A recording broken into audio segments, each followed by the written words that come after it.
Bismillahirrahmanirrahim. Assalamualaikum warahmatullahi wabarakatuh. Halo teman-teman semuanya. Selamat datang kembali bersama kami. Berjumpa dengan video kami yang baru. Kembali kami akan mengabarkan informasi terkait dengan pengangkatan tenaga non-ASN menjadi ASN P3K. Namun sebelum kita masuk di pembahasan, bagi teman-teman yang baru bergabung bersama channel ini, silakan untuk subscribe dan nyalakan lonceng notifikasinya. Terima kasih. Kita ke pembahasan. Akan ada dua informasi yang kami sampaikan, masih terkait dengan kepastian dari nasib honorer yang sudah mengikuti seleksi P3K di tahun 2024 untuk tahap yang pertama. Nah, kita bahas. Kabar baik, 3 poin penting usulan pengangkatan tenaga honorer R2 dan R3 ke P3K harap terrealisasi di bulan Ramadan.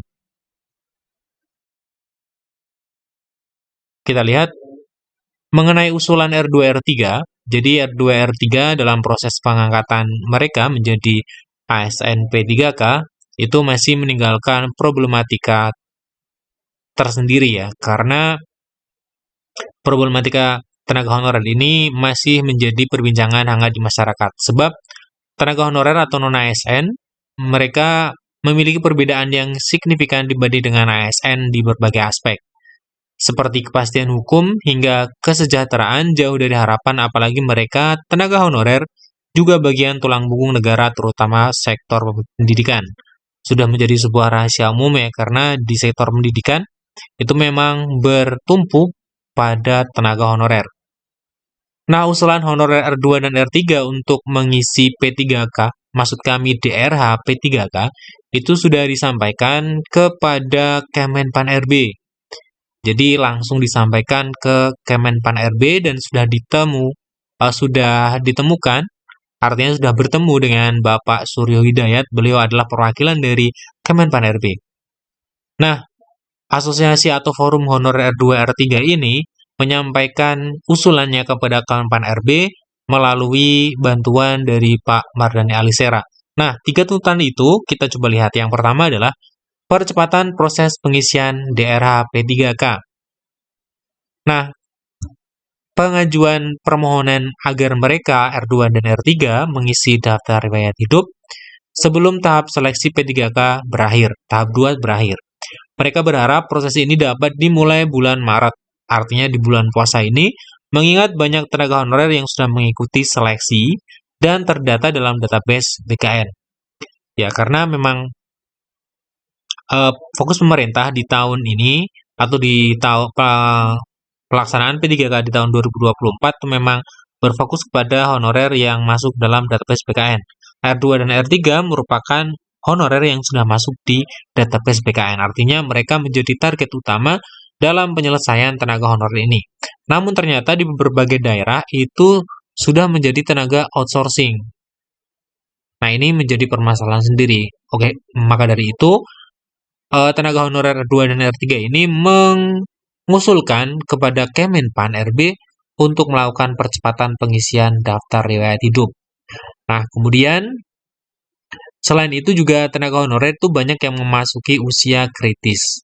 Yang kedua, solusi bagi honorer yang tidak memenuhi syarat, Kemenpan RB dan BKN diharapkan dapat mencarikan solusi bagi honorer yang dinyatakan TMS dalam tahap seleksi yang pertama ataupun yang kedua. Walaupun sebenarnya Kemenpan RB sudah menghibau agar instansi pemerintah tidak terlalu ketat dalam menentukan status TMS pada seleksi tahap yang kedua. Nah, namun realitasnya di lapangan ternyata banyak pemerintah daerah atau Panselda itu melakukan seleksi administrasi secara ketat sehingga banyak honorer yang tidak memenuhi syarat. Kemudian yang ketiga, ini yang cukup menarik, jaminan pensiun bagi ASN P3K. Saat ini, tenaga P3K yang telah pensiun tidak dapat mendapatkan hak pensiun maupun jaminan kesehatan, sehingga mereka langsung kehilangan pelindungan sosial setelah masa kerja berakhir. Nah, asosiasi guru P3K ini, asosiasi P3K maksud kami meminta pemerintah agar meninjau ulang kebijakan ini dan memastikan P3K yang telah mengabdi bertahun-tahun mendapatkan hak finansial dan kesejahteraan di masa pensiun. Ini tuntutan yang ketiga. Nah, bagaimana respon dari Kemenpan RI? Kita lihat, menurut Bu Nurbaiti, seluruh aspirasi yang disampaikan itu mendapatkan respon positif, baik dari Kemenpan ataupun Bapak Mardhani Alisera. Sebagai tindak lanjut, Mardhani Alisera akan mengajukan surat resmi kepada Kemenpan agar pengisian DRH bagi honorer R2 R3 bisa segera diproses mulai Maret 2025. Selain itu, dalam diskusi tersebut, Kemenpan juga memberikan penjelasan detail mengenai mekanisme pengangkatan P3K, mulai dari pengusulan formasi hingga seleksi. Nah, ini dia teman-teman, 3 poin yang merupakan tuntutan dari pengangkatan tenaga R2 dan R3 ke P3K. Semoga nanti terrealisasi di bulan Ramadan, di bulan Maret, sudah mulai ada pengisian untuk DRH. Nah, untuk informasi yang kedua, ternyata untuk tahap 1 itu sudah ada 46.245 honorer yang sudah selesai TTD Pertek BKN dan segera dapat NIP P3K tahun 2024. Nah, untuk teman-teman yang mengikuti seleksi di tahap yang pertama, itu untuk pengusulan NIP P3K itu akan ditutup di tanggal 28 Februari, artinya sudah ditutup.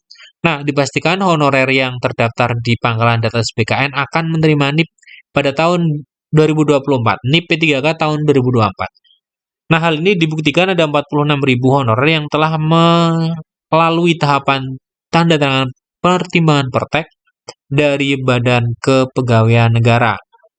Nah, jadi Pertek itu nanti setelah muncul Perteknya, kemudian NIP-nya terbit, kemudian nanti disusul oleh proses berikutnya, yaitu pembagian SK. Nah, kita bisa lihat di sini untuk rincian daerah-daerah yang sudah mengusulkan NIP dan sudah sampai di dalam proses penandatanganan Pertek NIP 3K. Nah, untuk daerah-daerah tertentu memang cepat dalam proses pengusulan NIP 3K ini, tentunya semakin cepat pengusulan, semakin cepat juga diterbitkan oleh BKN. Ketika data yang disampaikan itu benar, artinya tidak ada revisi atau tidak ada yang dinyatakan berkas tidak lengkap ya. Nah, tentunya untuk teman-teman di instansi itu bisa kemudian melakukan checking terhadap proses atau progres dari penetapan NIP 3K. Nah, kita lihat untuk daerah-daerah ataupun instansi yang sudah muncul untuk perteknya, pertimbangan teknis NIP 3K. Ini dia, seperti Kementerian Agama, Kementerian Pemerintah Bandung, Balangan, Kabupaten Bandung, Bangka Selatan, Bangka Tengah, Barito, Timur, Kabupaten Bekasi, Pemerintah Kabupaten Buleleng, dan sebagainya. Nah, jadi teman-teman, P3K di tahap yang pertama yang kemarin dinyatakan lulus, selamat karena proses semakin dekat dari untuk sampai di penerimaan SK P3K. Nah, untuk teman-teman R2 dan R3 yang tidak mendapatkan formasi, semoga nanti akan ada jalan keluar karena pergerakan ini terus berlanjut. Kita tahu melalui DPR, kemudian DPD, kemudian melalui pemerintah daerahnya masing-masing seperti Jawa Timur, di mana R2 dan R3 itu sudah mendapatkan persetujuan dari BKD Jawa Timur, kesepakatan bahwa gaji mereka akan disamakan dengan gaji P3K penuh waktu. Tentunya ini hal yang baik. Kemudian ini kita lihat berita yang sebelumnya ini kita bahas, dari Persatuan R2 dan R3 juga sudah menemui Kemenpan RB mengusulkan 3 hal yang menurut kami sangat baik untuk kepastian hukum, kepastian kesejahteraan R2 dan R3.